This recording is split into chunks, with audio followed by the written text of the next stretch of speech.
Greetings and welcome back, everyone, to Into the Nexus, the podcast all about Heroes of the Storm. And holy crap, do we have a show for you today. Giant effing patch. That's right. I used vulgar letters. What an effing patch we have for you all to discuss today. Just last night, I was like going in to record the Angry Chicken and boom, it just drops. And I'm just like, later, heroes. I have to talk about Hearthstone. Yeah, it's going to be a big one today, man. It's going to be a big one. How are you, Kyle? A question I ask you every week that I feel week after week gets more and more loaded. I'm doing all right. It's going to be an interesting patch to talk about because it is sort of from the past. These are changes that are very much based around our Tracer Cassia discussion time period, not so much our tank talk and Anomaly talk of the more recent shows. For me, I've been battling it out in CCL versus the Masters and Grandmasters. Been learning a lot. Been holding my own. Team's been losing, but you know, I'm learning a lot. And I learn new things. I don't take things to the face and then not learn from them. So don't be coming by my channel saying, "Oh, so you're using so and so's build now. Oh, so you stole so and so's hero." What kind of person do you think I am? You see a great thing, you do a great thing. That's the essence of being great. What a strange concept for a gamer to have. In a competitive game. Exactly. We come full circle because I feel like for most of our podcasting career, we've been criticized for not try-harding enough. Oh, it's a lot of try-hard. How many times, Kyle, how many times have you been actually'd by chat room or Twitter or an email because you're like, yeah, I know this is the right way to build, but I want to do it this way because it fits more with my theming, with my fantasy for this character or this monster? I still have some of those. Mostly they involve a character named Sonya. I think it's my motion sickness. I can't appreciate spinning that much as a form of attack. There you go. I think she's great. There you go. Well, hey, dude, phenomenal. I don't whirlwind build. It's good. It's there. You should use it. It's part of the base kit, but I don't think you need to build into it. Well, I'm not saying I just don't. I like there's something like there's a disconnect. I see her spinning and I go, oh, I don't want to participate in this activity.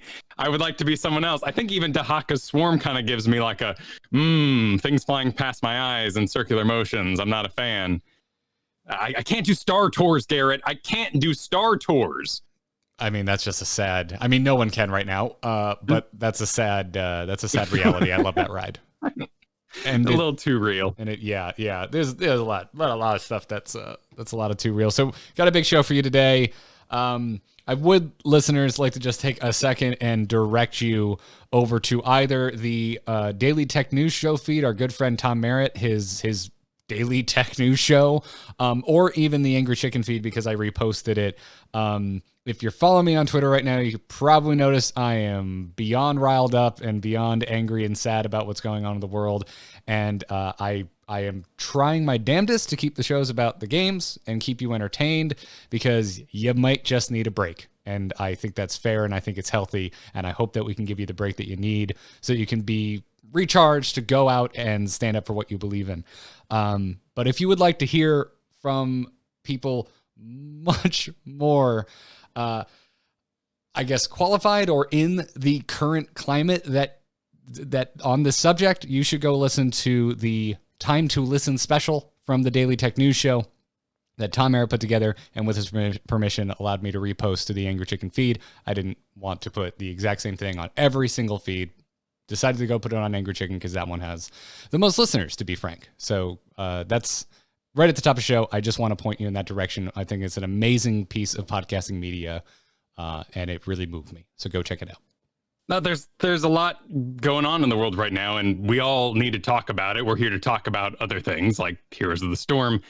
But I really encourage everybody to help make all of our communities and Heroes of the Storm itself a better, more modern community. If you see something that does not stand with what you believe, and some of the things people still say in general are just outrageous, report it, tell them no, help make all of our communities better, because now's the time to have these discussions. Because as we move forward, it's going to be about action.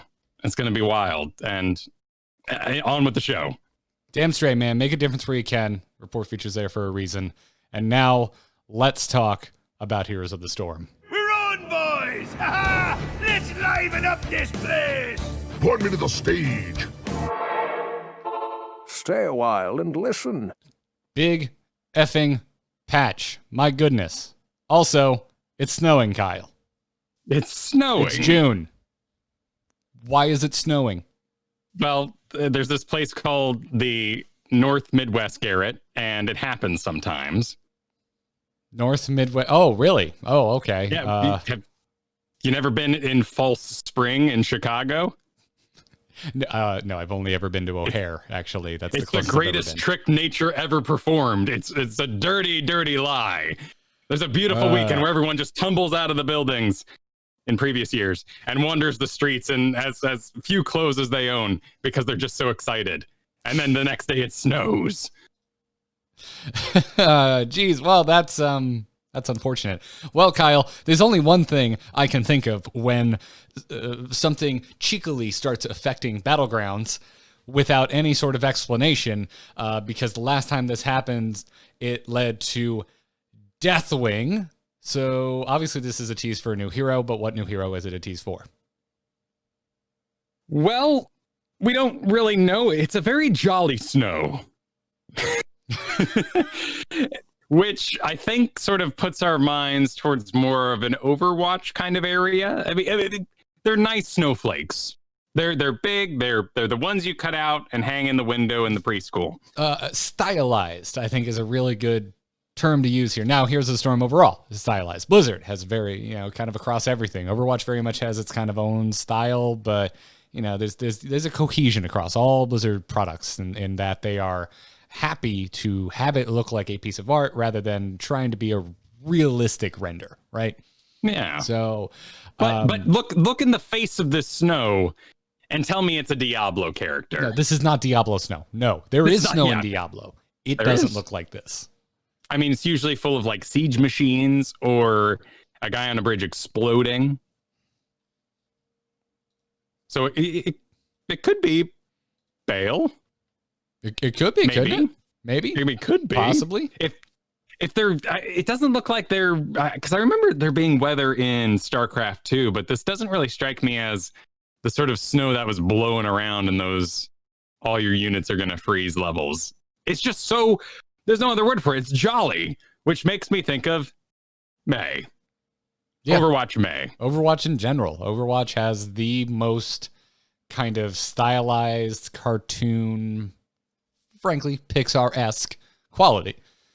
So yeah, I look at this and it's the only thing I can think of, which personally terrifies me as someone who used to play Overwatch. May was the bane of my existence. The Bane, Kyle. Yeah. The Bane. There's a lot of talk about our next hero being a tank, or at least hinted that it's a tank, and I can see it happening with May. Wait, May is a tank? You got your cone that slowly freezes. You got you got CC. You got a big parka, so armor. And have you ever fallen down while skiing? It's great. It doesn't hurt. You're wearing lots of clothes. I've never been skiing. Never been skiing? Have you been snowboarding at least? Dude, I've seen proper snow once. Florida, right? Yeah. Okay. Yeah. It's all summer fun to you. It's all there's winter fun, Garrett, and it is fun. No, I think she could. I think you give her the wall, which is interesting. I mean, imagine if you But they didn't take the wall away from Tassadar. That's why my brain is just someone has yanked the e-brake on this entire conversation. And it's the hero's team, but not removing the wall from Tassadar. And I wonder, is this just a big red herring? I mean, maybe. Have you ever stood on top? Have you ever stood on top of a psionic wall, though? What What would okay? Shifting gears slightly, but staying on the wall conversation. What would standing on top of a wall in Heroes of the Storm accomplish? Garrosh throws. What about it? Either for yourself or against the enemy, not only making physical terrain, but bumping and launching people in directions. Then you go in with your cone of cold spray can, go and freeze people, and then you're going boop, boop with the little sniper, but the icicles. Yep. You got a tank. That's your Q. The icicles are Q, by the way. Yeah. I mean, it's it's Jaina, but it's fine. Sure. Yes, actually. Yes. God, how do you make May unique enough? No, that's the thing. It's like a mixture of Jaina and Arthas with a little bit of Garrosh is how I'm imagining it. You're controlling zones. You're slowing people until they freeze. You've got this attack that does damage, which isn't, completely foreign. We have abilities in Heroes of the Storm on our tanks that just deal damage, right? Mm-hmm. Like, I'm actually a Blaze. Blaze's Q just deals damage.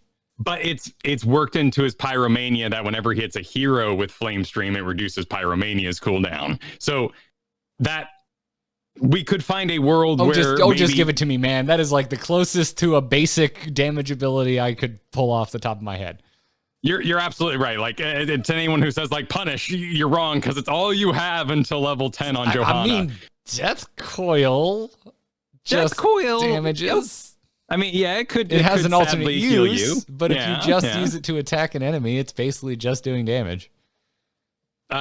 Flame Stomp we use for all sorts of things nowadays, but originally was for sight and for, I don't know, lane clear, if we imagine it that way. Well, any damage dealing ability could be used for sight. Obviously, Flame Stomp, because of its kind of conal and far kind of zone reaching ability, makes it better for it, but. Yeah. Right. And as the character developed, as they sort of worked that into the kit, it became about healing Diablo, about getting souls with certain talents. So we can absolutely enter a world where landing your icicle gives you armor or works into reducing your cooldown on something. Kajatar in the chat room says May would be the hell child of Jaina and Arthas.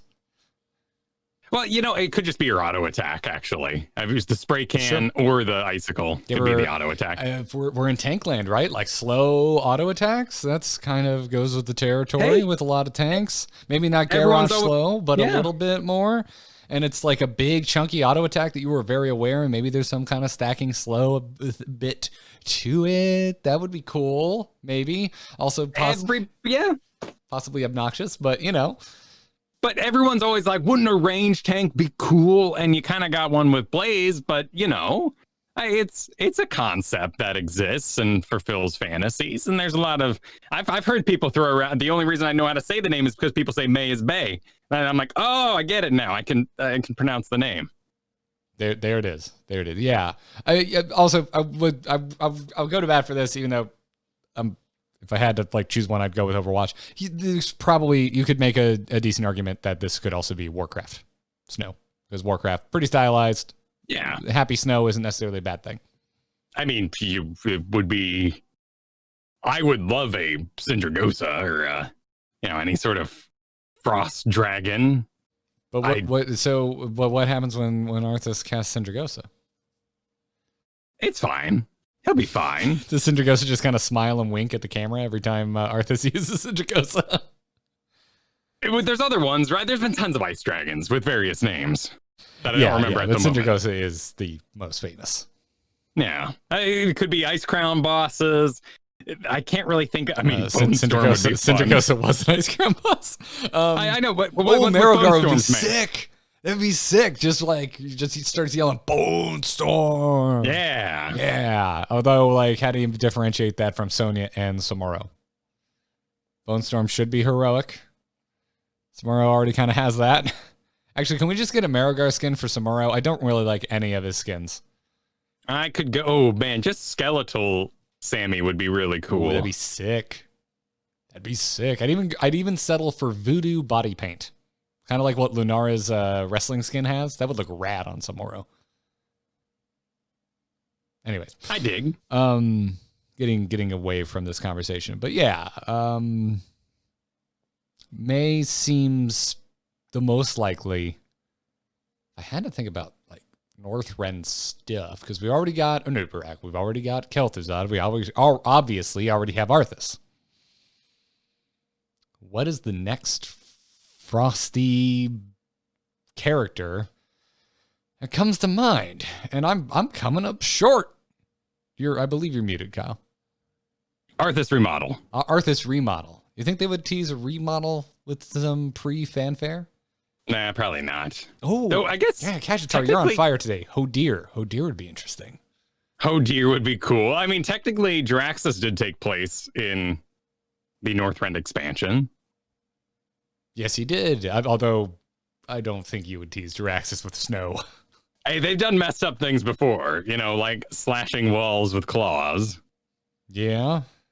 So they could just be like, hey, remember the tournament? And everyone's like, what?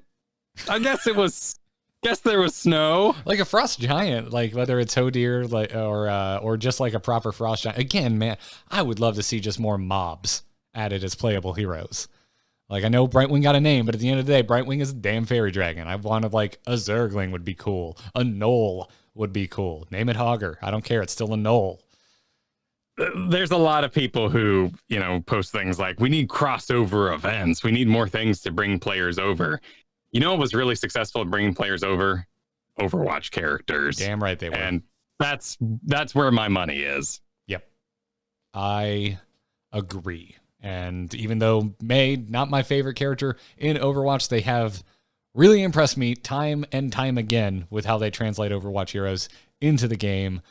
Even landing on one of my favorite supports, Lucio, a character that fantasy-wise is like, I don't know, being a roller skating DJ, not a fantasy that I get excited about. But at the end of the day, he's fun to play. It doesn't freaking matter. I think she'd be very fun to play. Yeah. I guess I just need to play, what is it, Jet Set Radio? Is that it? Jet Grind? Dude, wait, have you never played? No. Both are fine. No. One's the English, one's the Japanese name. Weren't they exclusive to a certain console? I don't think I had whatever console they were exclusive to. Dreamcast. Oh, yeah, I did not have a Dreamcast. I didn't have a Dreamcast. Dude, it was great. No, I exclusively purchased consoles that were, had a long life. Savage, man. The Dreamcast was Power Stone. I know. I am trolling. Virtualon. I had friends with the Dreamcast, and I was legitimately stoked to go play games at their home. Fantasy Star. Like, oh my God, there were so many good Dreamcasts. I will Sonic say this game was. Yeah, this is not me trolling. That Sonic game doesn't hold up anymore, but at the time, It was incredible. Oh, it was beautiful. Except for the part where we had to play as a fishing cat for like 6 hours. That sucked. But the rest of it. That's the bonus of playing at a friend's house. You're not there long enough to get to that point. No, you just get to see the cool orca running sequence on the beach. Exactly. Exactly. And the Chaos Emeralds. All of that stuff. So yeah, we'll see. We'll see who it is. Or what it is, if it's some kind of insane monster. Would you say who to refer to a monster? Yeah. I guess if it's Why named. Not? Yeah. The monster has a name. I mean, right. Even Probius has tons of personality. I'd definitely call. I mean, I wasn't putting Probius up. I was thinking, like, I don't know, just like, would you... It's just like a zombie from Diablo. A tree? A tree? Yeah. Oh, that'd be fun. I like you said, neutral units would just be a blast. Just plain old zombie, plain old Zergling we've wanted forever. Yep, exactly. But let's get to the patch, because Kyle, they are changing the call to help anomaly. Call for help. The call for help anomaly. The devs said, quote, "We've seen a trend that players believe towers are still too punishing to dive under for lengthy periods of time, so we're going to reduce their damage as well as how powerful their armor debuff is, so that players are more incentivized to make aggressive plays when pushing." Hot damn, Kyle. We were just talking about this. It's like, would they consider a change that they did not themselves put forward? And clearly they have. Well, to an extent. AZ Jackson did get on Reddit and say it's worth pointing out that these changes you're seeing today are actually from the implementation. We have yet to go through the feedback to make changes. Oh, really? So this is their sort of natural answer. And then upon finding this answer, he wanted to know if there's more that the community wants. Well, because they didn't, when they gave us like the 3 options, one of the things they put up was not reducing the armor debuff, which they have done. They've cut it in half. The maximum armor reduction from structures has been reduced from that cap of 40 that we've all been terrified of to a cap of only 20, which, I mean, it's insane. It's half. Also, the damage was reduced by 10% on towers, forts, and keeps. 2 enemy heroes specifically. It's not affecting damage to minions. Right. So we increased the damage, then we reduced the damage back to normal, and now we have reduced the damage further. So we are now in a 10% minus the damage as you knew it from long ago world. Yes. Is basically the story there. There's going to be a couple stories like this throughout today's episode. Yeah. I again, though, the armor debuff is the that's the headline here, man. Oh, and it's huge. And I think it's okay if you just read the headline in this one particular case. Like, if all you understand is you're only going to have half as bad of an armor debuff as you did before, especially the tanks out there that can now stay in the positive of armor because of this change. That's big. That's very important to know, and you should adjust your play accordingly. For ETC, going down to only 20 armor means that he has 5 armor left on his trait. For heroes without armor, particularly the tanks, like Johanna being at minus 40 armor was absurd. I was actually able to create body blocks again this week. That is wild.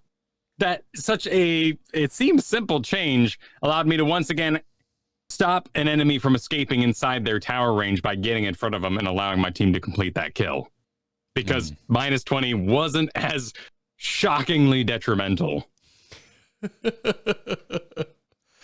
Well, it's good to know. That's good to know. I like this change. I'm just surprised they didn't kind of put forward but it doesn't matter. It doesn't matter. This was a change you and I batted around quite a bit in the last couple of weeks. So we need more time with it. It just went up yesterday. I'm not here to put a stamp of yes or no on this.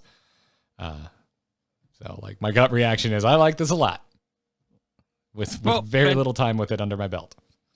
What's interesting is we're looking at the ranks season right now saying 3 weeks remaining, which seems quite short. They might be taking that feedback for call for help too. And our next anomaly will just be a continuation of this anomaly with that targeting priority and everything else we sort of talked about over time. Yeah. Boy, this season's sped by. It seems shockingly short. I'm not sure this is accurate. This thing often kind of lingers around 1 week and resets to 3 weeks. So it might just be ambitious. That might be the countdown to the next hero. I'm not sure. Yeah. Interesting stuff. But in the meantime, those are the changes to how towers, forts, and keeps are going to be damaging you and applying that armor debuff. We can actually now move on to the other big kind of hot topic, and I don't mean the store where I buy too many shirts. I am talking about the tank conversation that you and I had last week, Kyle. There are quite a few tank changes in this patch, as well as direct developer replies or kind of responses to, although it's not in the balance patch, this was actually over on the Reddit, wasn't it? Yes. Yeah. But AZ Jackson was actually lent his voice to the conversation that was being had over on the Hero subreddit on the topic of the quote unquote stale tank meta. So we'll start with that before we actually talk about the changes. But AZ Jackson replied, and I'm just going to grab some highlights here. If you want to see the thing in full, head on over to the Reddit. The Hero subreddit. But AZ Jackson said, quote, I've been reading over the past few days that the tank meta has been the same all year, which I know is factually false. At the beginning of the year, Mal'Ganis was extremely powerful to the point that he needed to be toned down. And then we also had a period of time where Uther Tank was a top priority pick. Garrosh was also much more popular at the beginning of the year. Skipping over some stuff here to get to, he says, I don't say this to discount your post, but to frame where we are and where we have been this year. The changes haven't been wild enough to the role to give enough new, interesting toys to play with. I think there's some truth to this, though there have been changes to some tanks during this year that would normally qualify by your definition of being significant if the heroes ended up being more mainstream. Gives a call out to Stitches as an example, which is exactly where my brain went when I was reading this. Final thing I wanted to highlight from this, Muradin, Garrosh, Diablo, and Mal'Ganis have also had periods in their history where they were immediately first pick, first ban material, and were absolutely considered generalist tanks. If you go even further back, Arthas and Stitches were the OG first pick ban heroes in all games, and were also considered generally good in every possible team composition.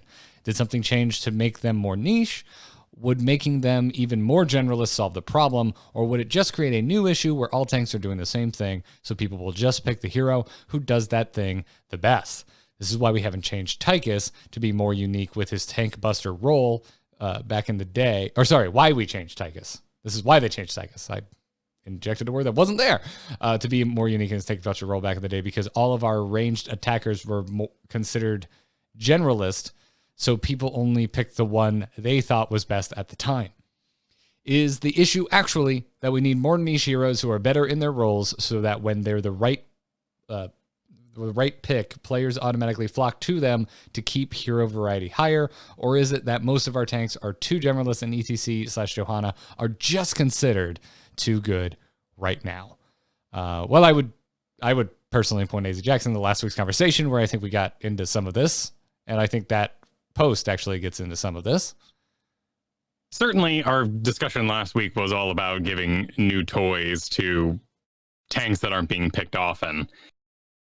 I from his perspective, I see what he's talking about, though.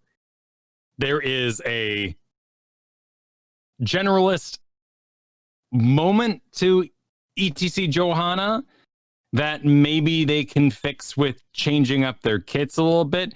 But at the same time, players are just overly comfortable with them. They like seeing it on their team. And we've made our own bed in this one as a community.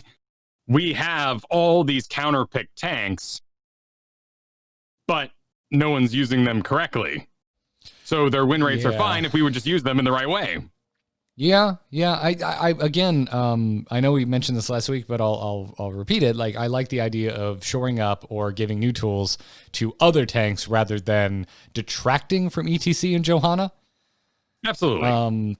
Because it's something I've seen with Sonya kind of over the arc of Heroes of the Storm, and she kind of goes in and out without too many changes. I'm speaking broadly here. Obviously, Sonya has seen changes, but for the most part, she plays the same. She fills a very similar role, and her involvement and viability in the draft it just has its own kind of natural ebb and flow. So if you knew how to play Sonya and, she kind of falls out of favor, 2 months later, though, you find yourself in a draft environment and it clicks again that, oh, yeah, hey, Sonya would be like great here. It'd be perfect. And you get in and it clicks and it works. Because you haven't, kind of damaged the way that hero plays too much. This is kind of the closest you'll ever hear me get to like an anti-rework discussion.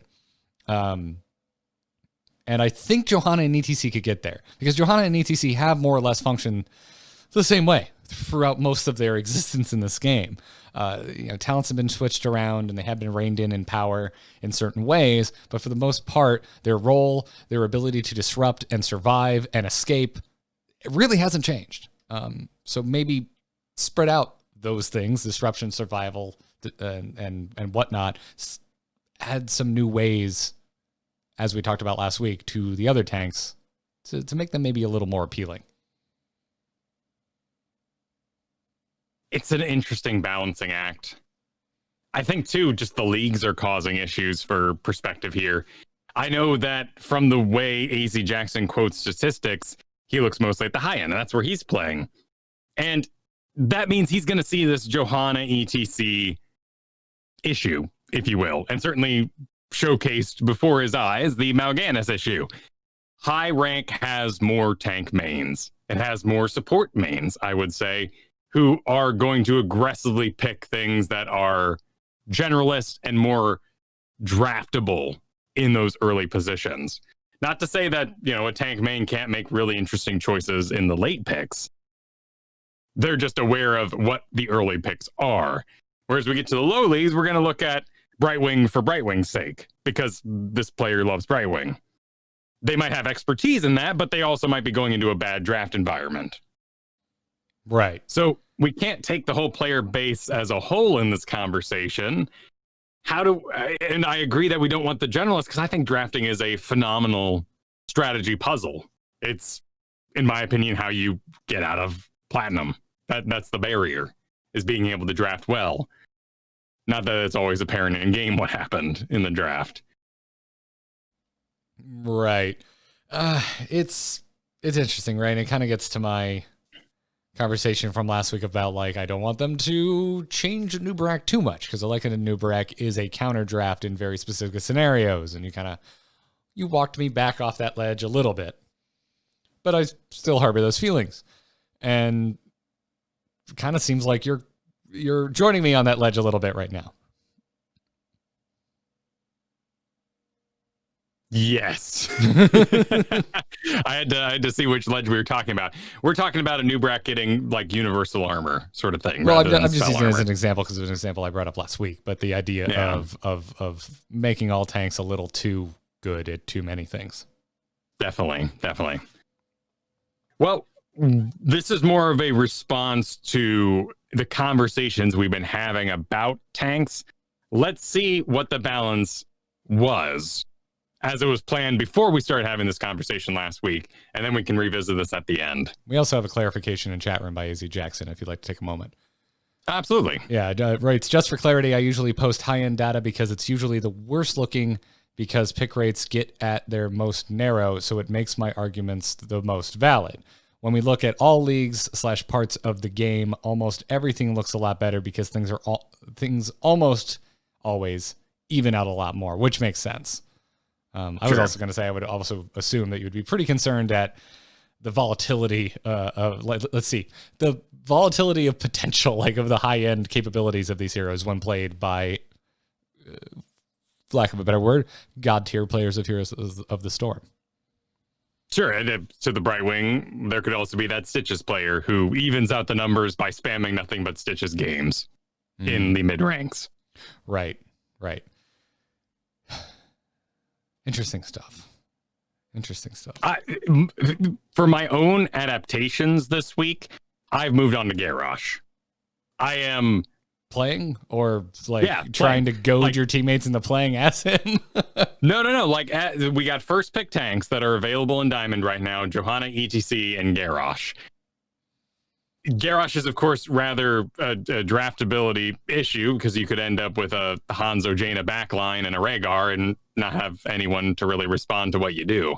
But those are our three, as we talked about last week, early pick tanks that are pretty universal. Mal'Ganis can fit in there if he got all the skills, but I really do feel like he can be easily counter drafted in his current form. That, to me, is pretty healthy for the early picks now that I've really landed on three that I can do during that time, and we can make our way out from there. And then you can consider Mal'Ganis as a late draft tank, depending on what you're seeing taken. And same with Diablo, and same with Nubarak and Arthas, even though Arthas, I feel like, just hasn't really regained his main tank status. He's such a good bruiser right now, but he's dying to Grey Mane, which he used to be really good at controlling, and that's more of an anecdote.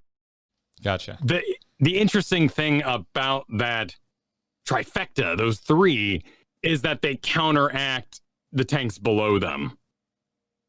And when we're not arguing about tanks being boring or that my particular tank Stitches can't, or people don't like my main tank, I need buffs to make people like me more, I'm not talking about that. The interesting thing about that draft when we get to the high end is that tanks are going to pick early because there's more tank mains available in those leagues. They're going to be more powerful. And those three particular tanks start checking off boxes and moving the other heroes in that category out of playability. I mean, AZ Jackson kind of gets into that here, right? Like, do we just create a new problem? Do we push them out? But I don't know. Like, I guess I err on the side of, like, I trust the team, and also the game is balanced frequently enough that I think that those types of concerns could be quelled within a reasonable amount of time through balance. Absolutely. So but they're really good concerns. Like I don't want to as much as Hazy Jackson doesn't want to dismiss the subreddit, I don't want to dismiss your concerns or Hazy Jackson's concerns, because they're really good points, and it's a good look kind of at the history of meta tanks, right? Well, and I think we're having a lot of conversations outside of the tank pool of players, because I talked earlier about how I was excited to body block again. Like, body blocking is an additional spell that is not part of your kit. It's something you do for the sheer passion of it because it's awesome, and you get a kill when you otherwise wouldn't have. Hidden card text. Yes, exactly. The Wait, what? I agreed with something I don't understand. When anything is really good in Magic or Hearthstone, the joke is always hidden card text dies. Like, this is... Oh, what the heck just happened? My computer is currently exploding. Are you still there? Oh. I am. Cool. But I see you lagging on stream. Yeah. I think a cat bumped a wire and it just messed with like all of my monitors except my main one, which made my computer freak out. Anyway, I believe we're good. I don't believe we've lost the stream. That's good on my end. Yeah. No, I liked your explanation. I forgot where I was going after all this. So you should probably just move on. Sounds like a plan. Shall we talk about what is actually happening to the tanks? Because multiple tanks were messed with in this. Wait, I'm sorry. I remember now. All right. The floor returns to you, Kyle Fergusson, on the topic. Slide it back this way. Of tank theory crafting. Okay. I think a lot of this tank conversation, can we make them more interesting, is being had by people who are fills, who don't want to play tanks, or people who don't get tanks in their games and are mad that the tanks can't be more interesting, because then they get tanks on their team after all. Just as the same people who often argue that the supports have become too niche or too complex because they didn't get a support on their team. So I take the Reddit arguments. Of course, the posters saying their main tank here and these are my opinions, that's just, but the many posts that follow it are very much based on people wishing other people would play those roles. Fair. I don't think I agree with the support being too ubiquitous. Like, there are obviously supports that are very niche, but I don't think they all are. But I don't want to get lost in those weeds, I guess, at the moment. Now is not the time. Not today. Not 40 minutes into the episode where we haven't even started talking about balance patch yet. Exactly. Good points all around. Let's talk about what has actually changed in the live game as of last night, starting with tanks, starting with an Uberak. Hey, speaking of our Frost Bro number 2, because Arthas was first. According to the devs, Uberak slightly underperforming. So they're trying to give him back a little bit of survivability. Geez, I wonder where I've heard anyone talking about Uberak needing just a little more survivability. Huh. Yeah, we gotta applaud that it is not just a health changeroo. This is to his shield amount. Yes, yeah. So it's part of his like active kit. Hardened Carapace shield amount has been increased from 315 to 340. That is almost an 8% increase on Hardened Carapace. I like this a lot. Yeah, there was also an underpicked talent upgrade for Leeching Scarabs. This is the one where your scarabs go out and attack things and get you health. Yeah, it is underpicked. It's also underperforming through statistics that are available to us, which granted are imperfect statistics through sites like HotSlogs.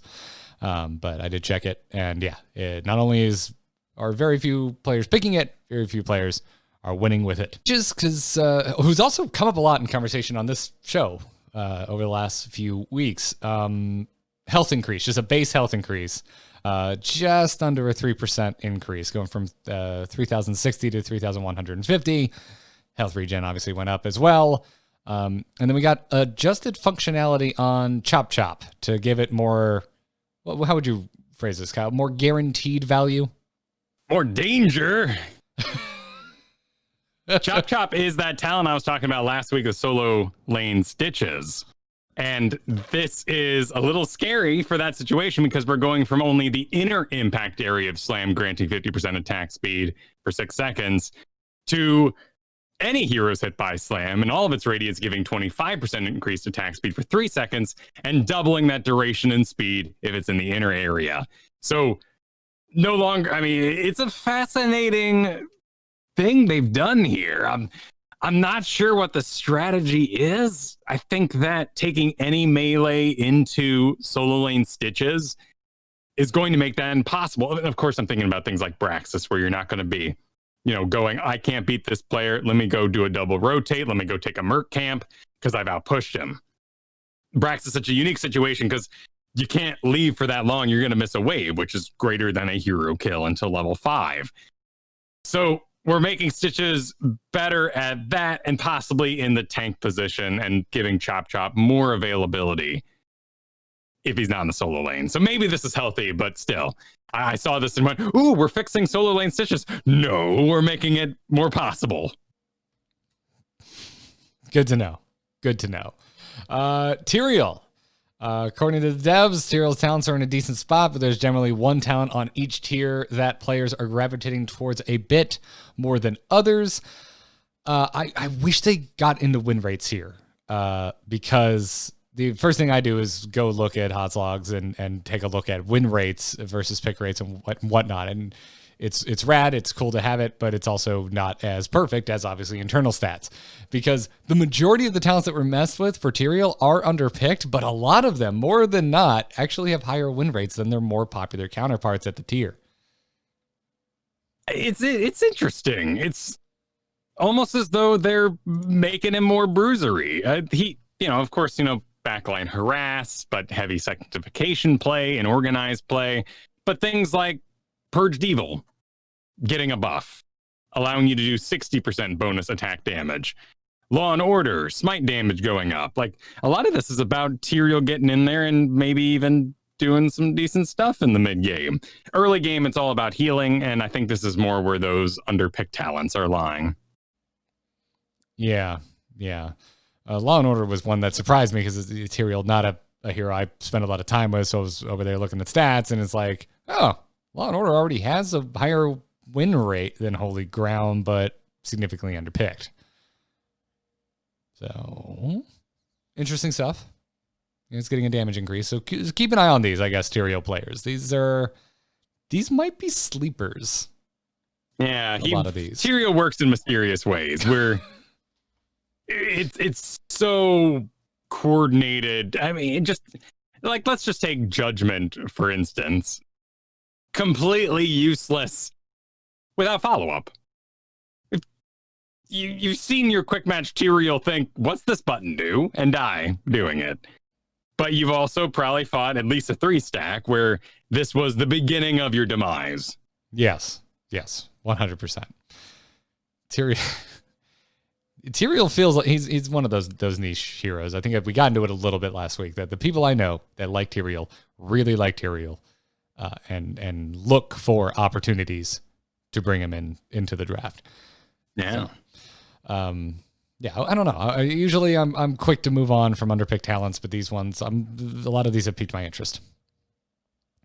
Before we move on to support, Kyle, I do want to give a quick thank to our patrons supporting us over at patreon.com/ITN. If you like Into the Nexus, everybody, and you thought to yourself, how do I support these two dorks? Well, you can support these two dorks by going to patreon.com/ITN. We have perks for you, like access to the patron Discord and sign-ups for our monthly game nights with our patrons. So go check it out. And to our most recent patrons, because we've caught up, Kyle. We have caught up. Thank you to Michael Cannon and Janny, or Janai. I'll go with Janny. Thank you for this. Yeah, I mean, Janai is more World of Warcraft, so we don't know which universe they're from. Yeah, so thank you very much. We really appreciate it. And now moving on to the supports with the Lost Vikings, which really just serves to remind me, oh yeah, I forgot that we changed what support means. I still call them support, man. That's going to be a hard one.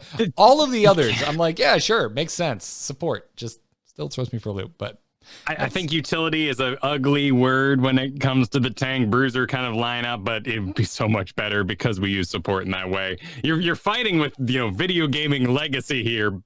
Here's the storm. But Lost Vikings, it seems like this might be the part of the rework that was ready. We've heard for a long, long time that Lost Vikings is going to be transitioned into something you wouldn't mind having 3 stacked, and maybe even playing a solo lane 3 stacked. With these changes to a lot of talents, and as well as a decent buff to Longboat Raid, in particular its health, which means it's going to do more damage because it'll last longer, Vikings is kind of a force. You got some things like Olaf's health going up if you want. Eric allowing to do 75% bonus attack damage for 6 seconds following stealth. And a really cool bit about Balog getting attack range as well as attack speed if in his 3 stack. Yeah, these are kind of nutty, especially those level 1s that you mentioned. I don't know. Again, Lost Vikings. You want to talk about an niche hero? Hello, we have found the poster children. But like those level 1s, like 20 more health on Olaf, woo, or 75 increased basic attack damage on Eric. Like those are some pretty sizable jumps in stats. Granted, there's a window on that Eric one, but still 6 seconds. That's a pretty long window in Heroes of the Storm. I mean, we also took like Norse Force, which I really, really like. At level 7, Norse Force is a shield that you can cast on your Vikings. Took that cooldown from 30 seconds to 15 seconds. That's a training talent. Those are some training wheels. And if you are not very familiar with Lost Vikings, taking Norse Force is going to allow you to at least make some mistakes out there and let you eventually get to 13 where you'll get that jump and actually be able to combat. But hey, spin to win. Got a rather interesting change around for more hero damage. Maybe the big hit here to this is Viking Bribery. It no longer reduces the respawn time of a Merc camp when you take it, which just sounds healthy for the game because changing those Merc timings is weird. It is, although, damn, like, what a supremely unique and cool talent. Yeah. That is now homogenized. I saw Vikings this week, twice in ranked, and it won. It won Towers of Doom, a rather classic old map for them because you can divide and conquer, and there's all those lanes that go unsoaked. They did do Play It Again. They did do Viking Bribery, so I think it was a rather old build, but spin to win still. They got rid of a little bit of its lane clear, but it is deadly to heroes. Yeah. Longboat Raid, by the way, it's no slouch of a health increase on Longboat Raid. 685 to 750 is almost a 10% increase on the health. Also, they increased the health bonus per Viking by about 8%. So don't sleep on this. Yeah. Or you might. Well, if you want to work that hard. I was gonna say, that was meant towards folks who are interested or already playing the Lost Vikings. I've had my time with them. I really enjoyed them on Blackheart's Bay back when that was in ranked rotation. I think with as many camps as there are on Garden of Terror, that's a possibility. It's tough. I am of the belief that you either play Lost Vikings, Rexar, or Samuro. Never all three. And you know where I plant my flag. Even when I see someone go Hyperion on Raynor, I'm like, I know you. You and me, we don't want to control a bunch of random crud. Listen, man, with as many damn Rexar games as I have logged over the past year and a half, anytime it's time for Sonya, it's like, oh, freaking great. I get to go on vacation. Let's do it. How relaxing. That's why you're like, oh, Whirlwind. I'm like, dude, it's just you just hit it and the things you want to happen happened. It's wonderful. As opposed to D, D, D, D, D, D, D, D, W, D, D, D, D, D, D, D, D, right click, right click, right click. I love it though. I really do. But some cool stuff happening on the Lost Vikings. Let's get to healers. Kyle, not support, healers. And start with Lieutenant Morales, who's getting buffs to underperforming talents. Noticeable cooldown reduction on Trauma Trigger at level 4. Whole 10 seconds shaved off of that from 30 down to 20 seconds. Cool. Down. Yes, I see what you did. These are all rather interesting talents, off picks, underperforming, as the dev notes say here. And I don't think it'll cause a dramatic surge in Morales play. The wild thing about all these support changes, there I did it, healer changes, is we're living in the Bloodlust Deckard world right now. And looking at these, I think we're dealing with that reverberation through all the healers. It's great we're shoring them up. I'm curious to know how we're going to deal in the future with the more modern problems. Yeah. I'm just, all I'm now thinking about is that Deckard game from Patron Games last weekend. I had a good time. Boy. Ruby's good. Oh man, those potions, man. Holy hell. That was wonderful. I mean, Ruby's won a CCL game last night. We've all been just, if we're talking sleeper hits, respect the elderly at level 20. Stay a while and listen. Silences and blinds enemies for 3 seconds upon waking them up from sleep. That's ridiculous. Like we're all sitting proud with our bottomless flasks and all farting off and thinking we're kings. And this is the king of CC. This is amazing. I have nothing more to say. I'm in shock from last night's CCL. Can I book some time at Kyle Ferguson's House of Deckard? Can I do that? Yeah. Is that okay? Absolutely. Thanks, man. Thanks. Teach me how to be elderly. Let's move on to Rhaegar. Specifically just Farseer's Blessing. According to the devs, they're changing Farseer's Blessing to have a more universally powerful effect by having it proc a second time after its initial cast. So the new functionality is that after 1.5 seconds, Ancestral Healing is cast a second time on the same target. Allies near the target are healed for 590. Woo! But wait, whoa, what kind of woo was that? It's cool, man. Oh, that's a good woo. It's a good woo. Oh, it's a good woo. Did it sound sarcastic? I didn't mean for it to sound sarcastic. It did sound a little sarcastic. It's been a busy week, I'm sure. Yeah, all of our woos are probably a little laden right now. Hey, this is really cool. One thing I really like about it is that the healing amount is not a percent, it's a number. So if you, for some reason, don't heal very much in your first go, you still get a second amount in the allied area. You get that splash. If it was a percent, the main target takes nothing and the splash still works. So I really like that they were aware of that pitfall. I saw this multiple times yesterday in Rhaegar's. It seemed like overkill, not like Gladiator's War Shout is an overkill. It's a competitor. It's interesting. Yeah. My only concern is like don't take this too far. Let's not go too far. We just got to a world where bloodlust is socially acceptable, and I like it. So let's not go too far. Oh, well, I've been talking about March of the Black King. I've been talking about the elderly here with Stay a While and Listen.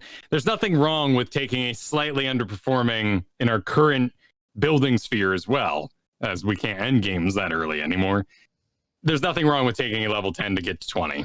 In particular, on a hero like Rhaegar or Leoric, where they're more in control of their soak. They can go off and do a merc camp by themselves or perform a double soak if the team isn't for it. Well, send your angry emails about being told to take underperforming talents to Kyle Fergusson. Okay. Just teasing you, man. No, I think this is okay. I like it. And they had a good foresight to note that it would be not functional if it didn't heal an amount. Yeah. Tyrande getting quite a lot of changes. Apparently, they've been experimenting with Ranger and Darnasian archery, in their words, by making them fairly sharp in their use cases with incredibly high theoretical rewards. However, hasn't panned out as they had hoped. So they're making them generally more useful, which they said they believe will be a net increase to their power. I mean, first off, the big story here is Wait. First off, what you're a Night Elf main? What on the Alliance? Have I been saying this wrong for years? What? Darnasian? It's easier to say. Do you call it Darnasian? Yeah, Darnasian, right? Darnasian. I like Darnasian. Darnassus. But the The emphasis in Darnassus is on the second syllable, so I put the emphasis on the second syllable when I say Darnasian. But it's classy. I like it. Because you don't say Darnassus. You're right. I mean, you might. It's something that I've never thought of. If it's been said, I didn't retain it, so I don't know what canonically the proper pronunciation is. But I've always said Darnasian. It's beautiful. Thank you. I mean, a Caucasian, Asian, Darnasian. That's just where my brain goes. Okay. Yeah. I don't know. That's just it, man. Thanks. Now I'm hung up on this. Could someone tell me if that's correct or not? Chat room thinks you are right, from phonetically speaking. Sure, but that doesn't mean it's fun to say. Darnassian. Yeah, it's like it's very ass. There's a lot of ass in Darnassian. They're sitting right in the middle of it. Which, frankly, Night Elves, they work those glutes, okay? So maybe you're onto something. They do all those flips. They do all those flips. Those are, yeah. There is one day of the week that Night Elves do not skip. It's leg day. Yeah. Yeah. You try running across Azeroth until level 20, man. It's exhausting. Chat rooms posted stuff like Darnassian Assassin. Yeah, man. I can't wait for Darnassian Assassin's Creed. I can't wait for that Ubisoft tie-in. That'd be great. Back to Tyrande. Big thing here. Level 1 talents and level 4 talents just completely freaking swapped. Ranger, Lunar Blaze, True Shot Aura is now at level 1. Everlasting Light, Mark of Mending, Elun's Chosen moved from 1 up to 4. Everlasting Light got buffed now that it's at 4, but Mark of Mending and Elun's Chosen have just stayed the same. And Ranger got a little nerfed, I guess. No, it didn't really. It just pierces the first enemy hit. Yeah, I guess. You used to activate it, and then it would pierce all heroes. Yeah, right. Now it just no active, only pierces the first hero. It's kind of a side nerf, but you're also getting it at level 1. But Lunar Blaze and True Shot Aura are not getting messed with. Lunar Blaze is level 1. I realize it's already level 4, pretty damn early in the game, but having Lunar Blaze right out the gate, I'm sorry, Kyle, they have done nothing here to fight against the mid-fight at the beginning of the game, because I am now Tyrande at the mid-fight with Lunar Blaze. Oh, who cares? You're there anyway because everyone else is there. You're the support after all. It's not your fault. Well, I'm sorry. I think you're misunderstanding Tyrande. I am the assassin who can also heal.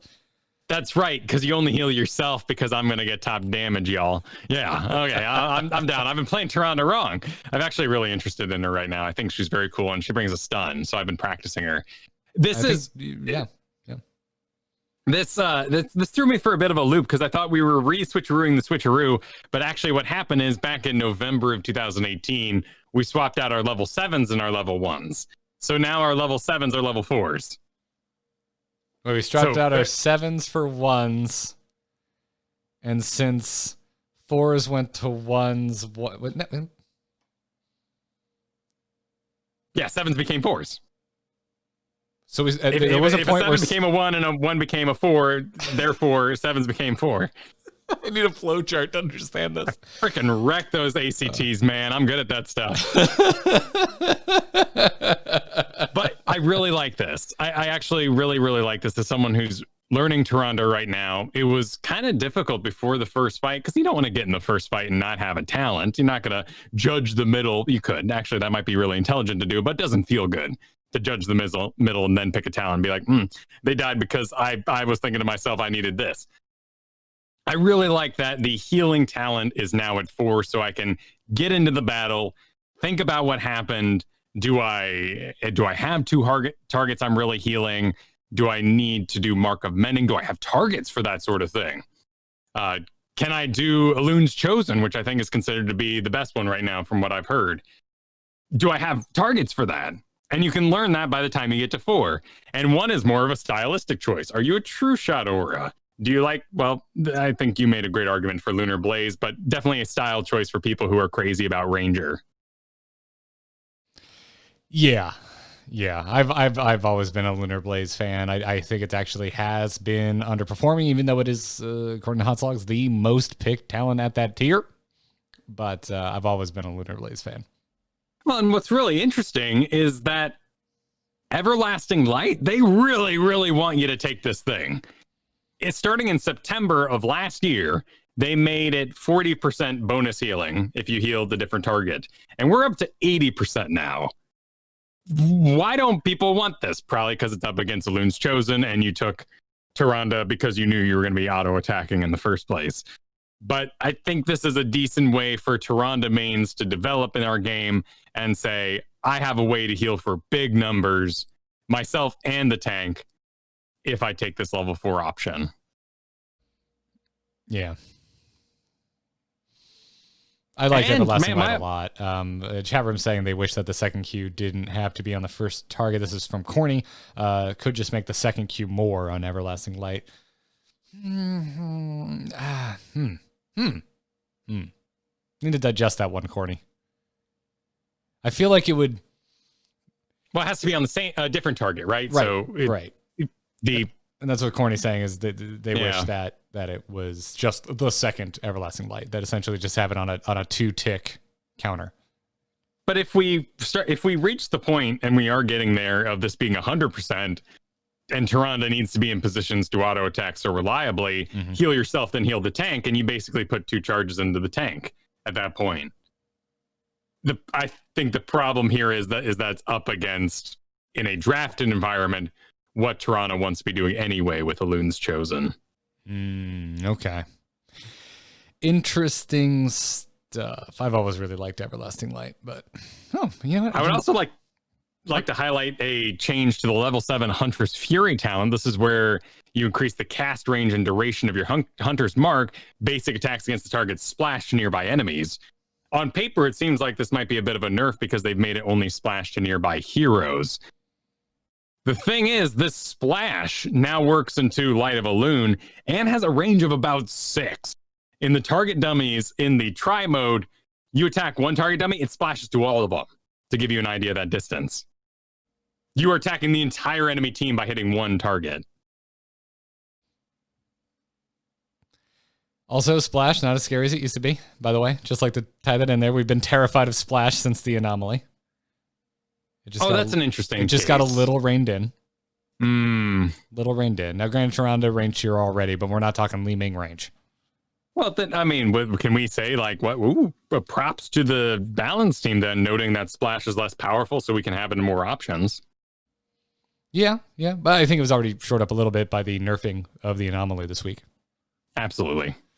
That's just another thing that it made me think of. Right now, you just say Splash Man is the first thing that comes to my mind because we've talked so much about it.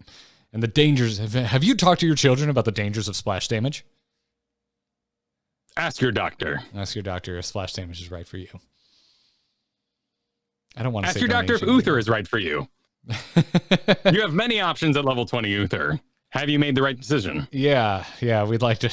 We know you have many options at level 20 on Uther, and we'd like to thank you for considering Bulwark of Light, which they've messed with. The dev said the Bulwark of Light's original plan change a few months ago was to give Divine Shield to all nearby heroes. Quote, "We thought that was too crazy, so we toned it down to only give one additional hero the ability. The current iteration is not performing as well as we had hoped, so we're going back to our crazy idea." I love this dev comment. I love it so much. So previously on Divine Shield, they would target the nearest lowest health target and give them an additional Divine Shield and increase the duration by 1 second. So we kept the 1 second longer, but now it's going to splash. It doesn't deal damage, but splash onto everybody nearby in about a 2 range. So it's pretty small, but absolutely usable for your Butcher and Greymane who go in with you there and maybe the tank, and all 4 of you will have glorious Divine. Are you afraid? Are you afraid, Kyle? Are you afraid of late game mosh pits? Are you afraid? That's an interesting question. Of late game living bomb spreads? Are you afraid of late game god tier Mephistos just getting in with AoE on your clumped up? Are you afraid of late game clump on your team? Is the question I'm trying to ask you, Kyle. That's a very interesting question. It's rhetorical. We have all been afraid of late game clump. No, it is not rhetorical. It is a deep and philosophical question, and I applaud you for asking it.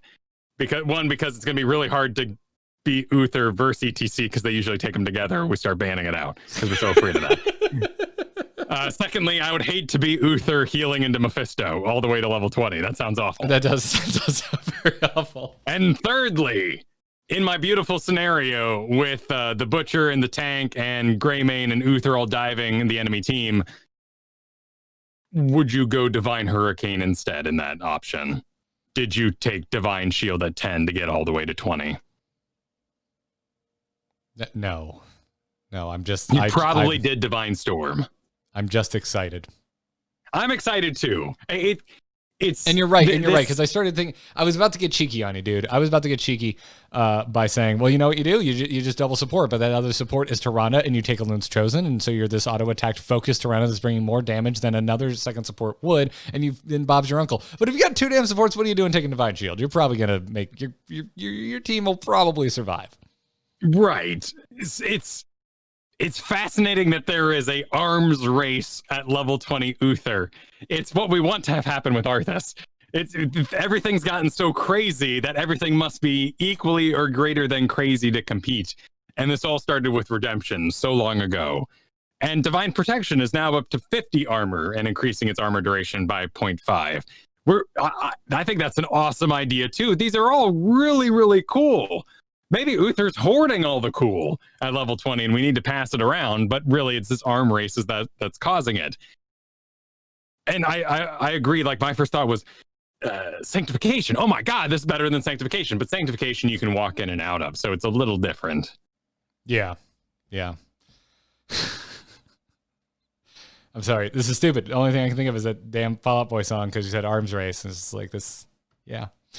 I can't follow you there. I don't know. I'm an Uther main. Okay, I'm done. I'm moving on.